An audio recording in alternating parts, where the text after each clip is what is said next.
And our last story for this edition of the Rolling Stone, it's not even really a story at all. Okay, this is going to be my reaction to a couple of tweets that I saw this past week. And you might be thinking, oh boy, here he goes again. Well, this is one reason why we don't have one long video anymore. I have chopped down the stories that we do into 3 separate videos, so you can look at the title and decide you don't want to watch it, or if you click on it, start to watching it, and you heard those words right out of my mouth, and you're like, I'm going for something else. What else popped up in my YouTube feed, right? That's why I decided to do this, okay? But I think that it's important, okay? Well, obviously I think it's important because that's why I'm making a video about it, and I wanted to share my thoughts with you guys. And as always, of course, if you have a different opinion, if you agree, disagree, let me know in the comment box below and we can continue the discussion there. But this past week, okay, 2 of the new, really, honestly, we can call them this now, movers and shakers in the conservative movement, Chen and Beth Stuckey, they were tweeting about adulthood, okay, or they were commenting on adulthood. I don't really know how this got started. It wasn't in reaction to anything that I could see or anything like this. And Chen actually started this on Twitter. She said, quote, I had this teacher in high school who always told us adulthood sucks. But now that I am an adult, I absolutely love my life. I think being an adult is so much better than being a high schooler. Adulthood doesn't suck. Just my PSA in case there are any teens following me. And then she followed that up with a bit more in-depth by telling people, you know, adulthood is actually the best time in your life. And she was like, you know, I know that that's true in my life. Look, I love my job. I love my fiance. I love the fact that we're going to be starting a family soon, you know, et cetera, et cetera. You know, kind of the, your best days are still ahead of you, right? Adulthood, far better than childhood ever could be. And then Beth Stuckey actually retweeted that and added her own comments. Beth Stuckey said, being an adult is so much better than being a kid, and I always knew it would be. No bedtime, your own money, don't have to eat turnip greens, worth the taxes. Now, I'm going to try to say this, okay, without coming across as a jerk. I've been boiling this over in my head, trying to figure out how can I actually say what I want to say without sounding petty, narcissistic, you know, jerkish, etc. So I don't know if I'm going to succeed or not, but we shall try. We shall always do our best here on the Stone. I am very, very happy for both of them, for Chen and Stuckey, that their lives have turned out that the way they did. Not just, you know, that they have a job, not just that they have a good job, but that they have a job that they absolutely love and adore, right? I'm very glad that they have that. With Chen, I'm very glad that she found her fiance and that they're going to get married and start a family pretty soon. With Stuckey, I'm very glad, you know, that she has her husband. Last year, I believe now, yeah, I think it was almost a year ago now, they had their first baby, and so they've started their family. I'm very glad that all of this happened to them. Very, very glad.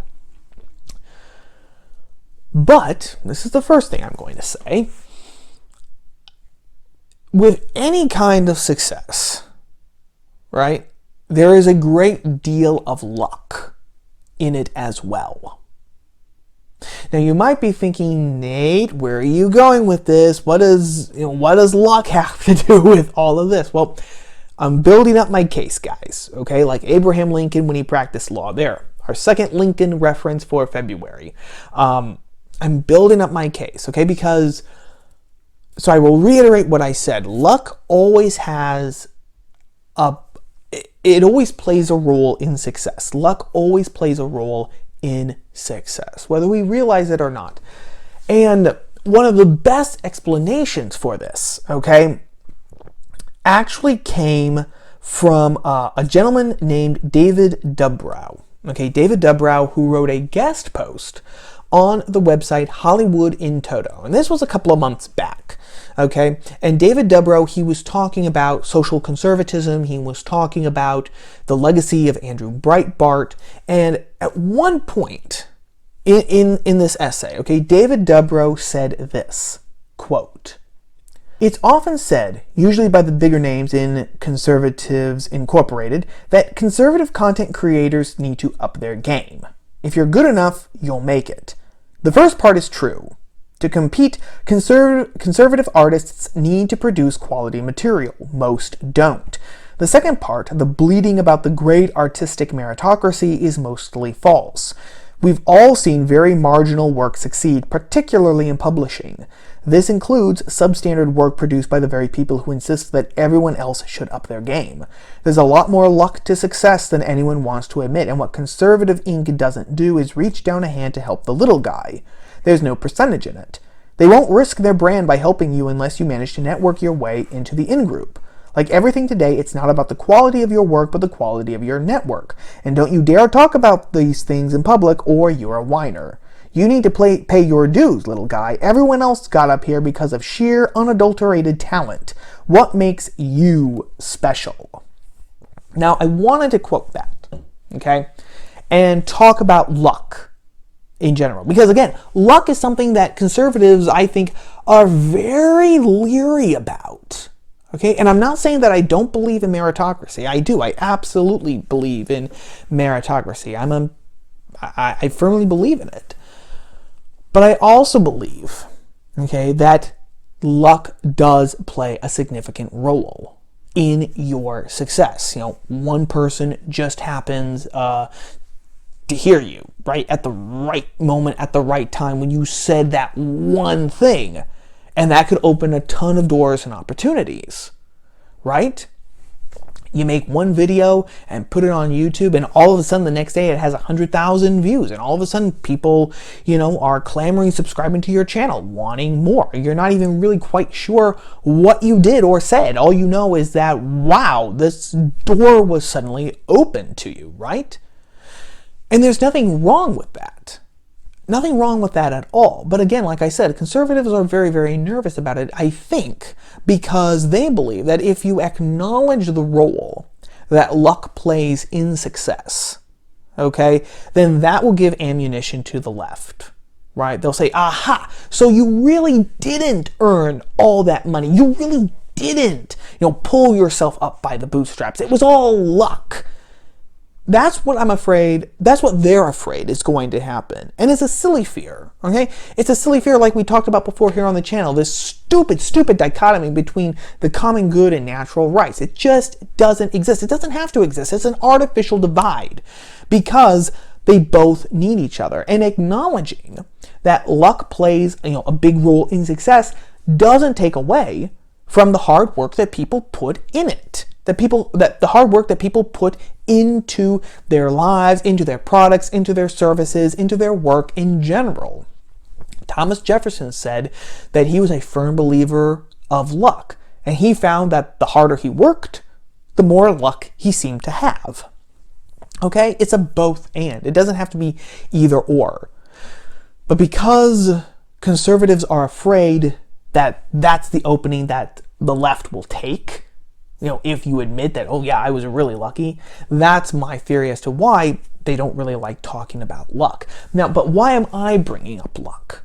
Okay, why am I bringing up luck to success? Well, it's because it leads to the second point that I'm going to talk about. Now, I'm sure that, you know, when they tweeted these things, right, neither Chen nor Beth Stuckey meant for their tweets to sound like this, okay? That's one of the bad things about social media, especially Twitter, which limits you to 256 characters, because you might have a really idea and you boil it down to meet the character limit, and even then, you know, sometimes something slips through, or, you know, the people read it in different ways, and then you all of a sudden you're trying to answer people by saying, no, that's not what I meant at all.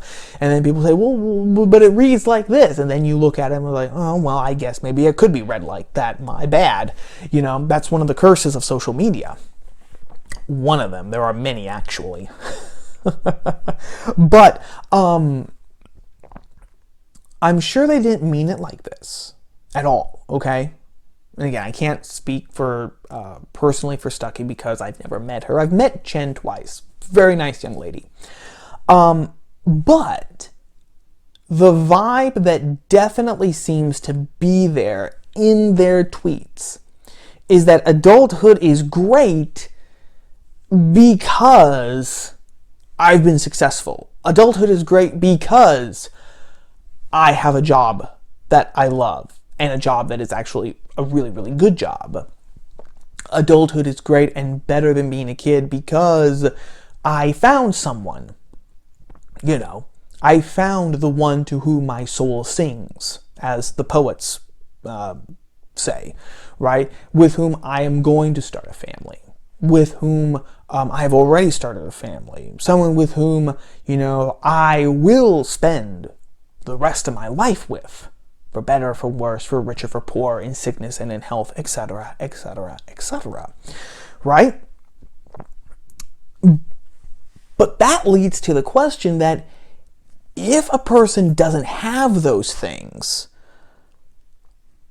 is the implication that their adulthood isn't good? Okay? And again, I'm sure that they didn't mean it like that. But that is the way that it sounds because, you know, you started to list as justification for their position. Adulthood is better than childhood. Well, why? Well, I've got a job I love. I love my fiance. We're going to start a family. You know, I'm already married. We've already started a family. You've got your own money. You know, there's no bedtime, etc., etc., etc. What about the people who don't have a job that they love, right? Or have no job at all? What about the people who haven't found, you know, the love of their life? Or who found them and then their relationship crumbled or they got a divorce, you know, something like that. Someone who, you know, whose child maybe drowned at age 1 or 2, you know. Is their adulthood better than their childhood because they don't have these things? Right? I think that the way that they worded their tweets really opens it up to asking those kinds of questions. And because here again, too, we meet a lot of people. I mean, one of the great things, as you guys know, I worked in the funeral business for 4 years. And the thing about the funeral business is that you really meet tons of people from all walks of life. I have, because of being in the funeral business, I have rubbed shoulders with Hollywood stars. I have been in the same room with state congressmen, philanthropists. I have also worked with and been with just some of the saddest people that you could meet. People that others would describe as the dregs of society, right? And again, to kind of build off of that second point, some of these people, I'm sure, are in the position that they're in because they were lazy. They weren't ambitious. They did not want to put in the hard work and the time and the sweat that was needed to attain their dreams. I'm sure that, you know, some of them threw their lives away through drug use or whatever. I'm sure a lot of other people, though, worked very, very hard. Because it reminded me, reading their tweets this past week, it reminded me of something that my dad told me, actually, a couple of years back. He said, my dad said, you can do everything right. You can have the dream, you can have the vision, you can be, you know, ambitious up to the hilt. You can improve yourself, you can study, you can work hard, you can, you know, work to improve yourself and hustle, hustle, hustle. And you can make all the right decisions, and you can still fail. That's just the way of the world. It's the way of life, right? So I'm sure some of these people that I met, whom we would call the dregs, others would call the dregs of society, I'm sure that some of those were people who had worked very hard, who had done everything right, and things just had not panned out. Which again, the question, is their adulthood better than their childhood? Now, the answer, I think, to that,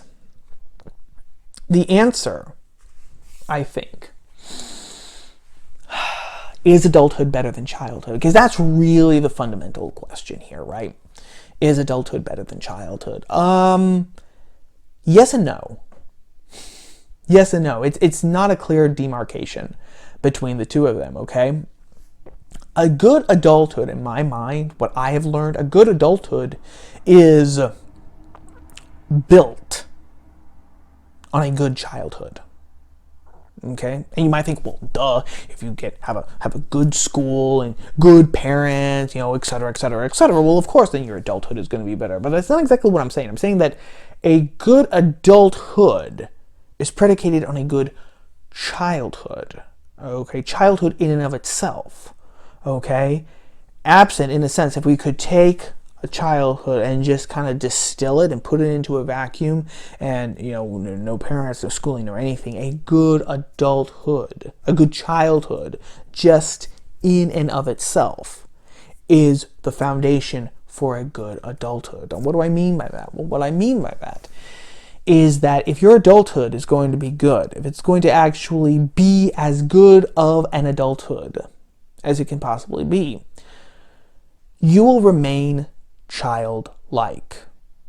The foundation of childhood, right? So, for example, you will see the world around you with the fresh eyes of a child. You will see it in wonder. There's a wonderful story about one of my favorite authors, G.K. Chesterton, the British apologist and writer, and about how one day he was calling frantically for his wife, Frances, to come down. And Chesterton, if you've seen pictures of him, he was a pretty stocky guy. So she came down. She was afraid that he had fallen out of a chair or fallen backwards, and couldn't get up because of his weight. And she found Chesterton looking out the window of their parlor, just face almost glued to the glass. It was springtime, and the new spring grass was coming up in the yard. And she comes up, Frances Chesterton comes up to her husband, and she says, Gilbert, what's the matter? I came down. What were you calling me for? And Chesterton looked at her and said, the grass. It's green. And that is such a beautiful example of seeing the world around us with the eyes of a child, where the normal everyday things have not lost their marvelousness. They haven't lost their glow, right? We see everything as a little miracle, almost, like children do. Children experiencing the world for the first time. It's why, they run around everywhere, and why they always put everything into their mouth, and they pick up everything, right? And they basically are like the hassle, and they cause parents to have heart attacks and make their hair grow white and everything, because they are experiencing the world. They want to experience everything, because everything, every sight, every sound, every smell, every touch is brand new to them. They want to experience it all because they are filled with wonder, right? A baby who is born and who can, so around 1-2 years old, who can actually interact with the world around him, and he sees for the first time how wide the world actually is. It's like the Garden of Eden all over again, in a sense. It's like, this is paradise. It's wonderful. Now, of course, as we grow older, the tendency is to, Eden loses its luster. We realize, we're not in the garden anymore. It's a fallen world, no doubt about it. And we have the tendency to become very cynical. Not even just cynical, but maybe even snarky, right, about it. We don't see things with wonder anymore. The grass is green. Well, that's just always what it does. The sky is blue. Well, that just means that it's not raining today, right? The tree, the feel of bark, or a bird flying, or everything. Yeah, same old, same old, same old. Seen hundreds of examples of that. But a child, right? Seeing things with the eyes of the child means that you always recognize the little miracles wherever they are, the beauty in the everyday things. That's the first thing that's needed to have a good childhood. The second thing is to keep your childhood nimbleness of mind. Right now I'm reading a book called The 33 Strategies of War by Robert Greene, who has also written books, The 48 Laws of Power, The Laws of Human Nature. He's a fantastic author. Look him up, Robert Greene. And in the second chapter of this particular book of his that I'm reading, The 33 Strategies of War, he says one of the things that you have to do, right, to win a war, and not necessarily like a foreign war, like join the military and fight a war overseas, but just the war of life in general. He says you have to keep your nimbleness of mind. And he says children are very, very good at this. Children have very nimble minds. They can go from here to here to here. Something doesn't work, they'll try something else. That doesn't work, they'll try something else. And they're always looking at things through new ways and new perspectives. When we're adults, we formalize things. We put things into specific, concrete steps. And no matter what the situation, no matter what the circumstances, we follow these steps. And then everything will work out right. Not necessarily. Not necessarily at all. So that's another thing. Nimbleness of mind. The mind of a child. A mind that is insatiably curious all the time, who wants to know everything there is to possibly know about everything, even though, you can't do that, like we just talked about in the second video. You can't do that, but that should be the aspiration. You're constantly thirsty, and you constantly want to learn more and more and more, to quench your thirst, to see things in new ways, to think in new ways, to strategize in different things, to experience the world in different ways. That is sort of a nimbleness of mind. That didn't work, we'll try this. That didn't work, we'll try this. Right? We're not locked down into a set of particulars. That's the second way.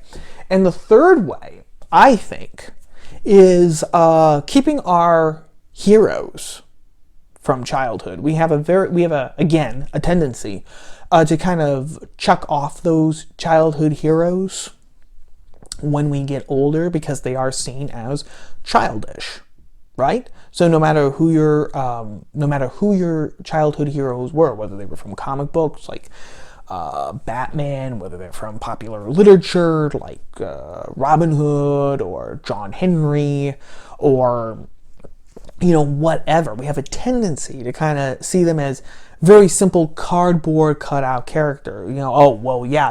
They're perfect. They can never do anything wrong, and everything kind of turns out right for the end. Well, my life isn't like that. The world doesn't operate like that. So what's the point of having them? But those childhood heroes are important, not only for inspiration. Okay, not only for inspiration, but also for aspiration. Right? There are several stories out there of people, who were inspired to become policemen, firefighters, etc., because they read Superman comic books when they were kids. And the example of Superman, selflessly, helping, going out of his way to help others, doing whatever it was necessary to actually help people, really stuck with them, right? And that's what I think that it means, because a real hero, no matter what genre that you find him in, if he's a real hero who has stood the test of time, he's going to be heroic because he encapsulates certain virtues. And those are the virtues that really speak to us as kids. Why do we all root for Robin Hood? Well, because he robs from evil men, right, who exploit their positions in society and who exploit their power to harm the poor. And he defends the poor. Why do we love Batman? Because he fights evil. Why do we love Superman? Because he just does good things for people, because he wants to help people. We recognize that goodness. We recognize it. And we want to be like that ourselves. Right? And then, so that's where the inspiration comes from. And the aspiration also comes because they remind us, they kind of remind us as simple little morality plays almost, that good does triumph eventually over evil. Or that even if we never see victory ourselves, we've got to keep fighting. We've got to keep trying. Whatever it is that we're trying to do, whether it's providing for our family, whether it's trying to get a better job, whether it's, trying to help our local community, whatever it is, whatever struggle that we're in, they give us sort of a template, not a step-by-step process, but they give us an idea, they give us an image, to draw strength from, and from which that we can really kind of base ourselves from. And that's really, I think, those three things of childhood, those are really the things that really go into a good adulthood. They really do. Because again, without those things, right, then your adulthood is actually pretty dull and pretty boring. That's been my experience, at least. And so I will reiterate it again. A good adulthood is built on the foundations of a good childhood, which means staying childlike. Okay, those other things, a job that you love that pays well, a fiance or a spouse, a family, wonderful things. Absolutely. They enrich adulthood considerably, but those are not the core of adulthood. Those are not the things that make adulthood better than childhood. Okay? But that's just my 2 cents. Let me know in the comments what you guys think about that topic. That was kind of deep, and I talked way too long than I intended to about that. So I'm going to wrap up the video right there and say, as I do at the end of all of these Rolling Stone videos, have a great weekend, take care, and I will see you on Tuesday. Ciao, gang.